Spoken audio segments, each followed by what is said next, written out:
from the Lakeside Newsroom of the Henrico Citizen, your hometown news source since 2001. This is the Henrico News Minute with publisher Tom Lapis. Henrico bracing for its first tropical storm of the year, and we've got answers to some frequently asked questions about virtual learning. Coming up on today's Henrico News Minute for Tuesday, August 4th, 2020. It's brought to you today by the Lakeside Farmers Market. And now for the news. Well, Tropical Storm Isaias is causing Henrico County officials to close all general government offices and facilities today. All county courts will open on schedule, however. All school facilities in the county also will be closed today, although school system business may still be conducted through teleworking and other virtual arrangements. Trash pickup in the county also is canceled today. It will occur on a one-day delay during the week, weather permitting. The public use areas at the Springfield Road and Charles City Road landfills also are closed. The county is encouraging everyone to remain home if possible. You can report road concerns by calling Henrico's Department of Public Works at 727-8300. If you need to report a downed electrical line, call Dominion Energy at 1-866-366-4357. Henrico County also will be posting updates on its Twitter and Facebook pages, and you can stay with the Henrico Citizen for updates as well.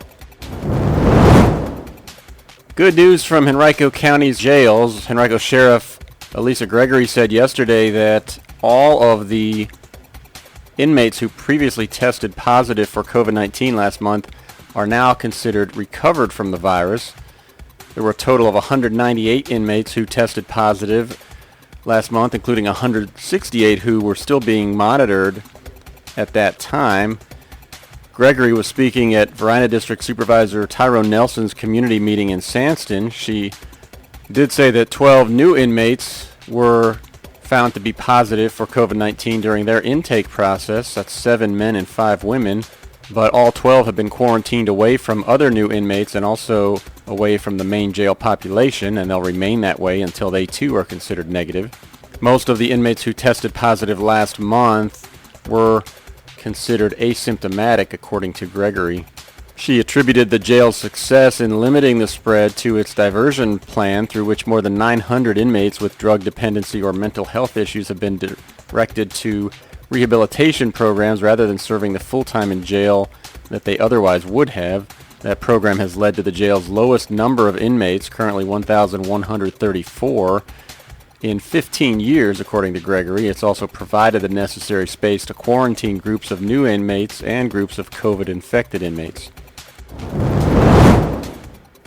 Well, if you have questions about what the return to school will look like in a virtual-only setting, you're not alone. The county school system yesterday added a new page to its website that's designed to answer a number of those questions. The frequently asked questions page provides some details about child care options, students with individualized education plans, those who are English learners, as well as updates about the school system's grab-and-go meals and fall sports. On the page, the school system says that officials are working with local organizations like the YMCA, the Henrico Education Foundation, and Henrico Police Athletic League to see if they can help provide affordable child care for elementary school students during the first 9 weeks when school will be virtual only. The school system also is contacting employers to ask that they give employees flexibility, and teachers will record lessons so that students can work on assignments outside of normal school hours. Students with individualized education plans, or IEPs, have been included on the list of groups that might receive limited in-person instruction. That could occur through a hybrid model that aims to reserve in-person instruction for core subjects, a full-time distance learning model, or support and integrated services that would plan to have students attend school 4 to 5 days a week and adhere to social distancing guidelines. English learners will learn either in a hybrid model, receiving direct language services when they are in school and relevant asynchronous activities on the days that they aren't, or they'll be in a fully virtual model and receive services from a language instruction educational program teacher in a weekly virtual class, along with completing asynchronous activities. The county is continuing to provide grab-and-go meals and will do so through the first 9 weeks of the new school year. although distribution sites may change in September. You can read more in our article on HenricoCitizen.com by clicking on Education. Sad news to report from Eastern Henrico. A young child died at a hospital yesterday, one day after suffering a medical emergency at Haddad's Lake in Verina. It happened on Sunday at a little before 4 o'clock. Officers as well as fire and EMS crews on scene delivered emergency care to the child, who was then taken to the hospital. The child is believed to have been about 4 years old. Henrico police need your help to identify the man who robbed an Eastern Henrico convenience store August 2nd. It happened at about 4:19 a.m. in the 500 block of South Airport Drive. That's where a black male came into the business through the front door and demanded cash. While the clerk was complying, he began placing tobacco products into a bag. He then left with cash and the tobacco items through the front door. He is described as being about 5'7" in height. There was surveillance video from the incident. The images captured were not the best from a clarity perspective, but we do have one on our website, HenricoCitizen.com. By clicking on Public Safety, you can view this article and the picture. Maybe it'll help you recognize the man. If it does, you can call Henrico Police Detective Richter at 804-501-5000 or Metro Richmond Crime Stoppers at 780-1000. Teachers in Henrico and in many places nationwide and even worldwide are having to quickly adapt to the realities of virtual teaching for more than a few weeks. And 3 Henrico County educators on Friday shared an hour-long presentation that was designed to give them a number of ideas about how to best do that. Greenwood Elementary School Principal Ryan Stein, Donahoe Elementary Assistant Principal Tyler Hart, and Glen Allen High School English teacher Lindsay Panteley teamed up to present the Virtual Essentials, an online forum designed for teachers locally and nationally.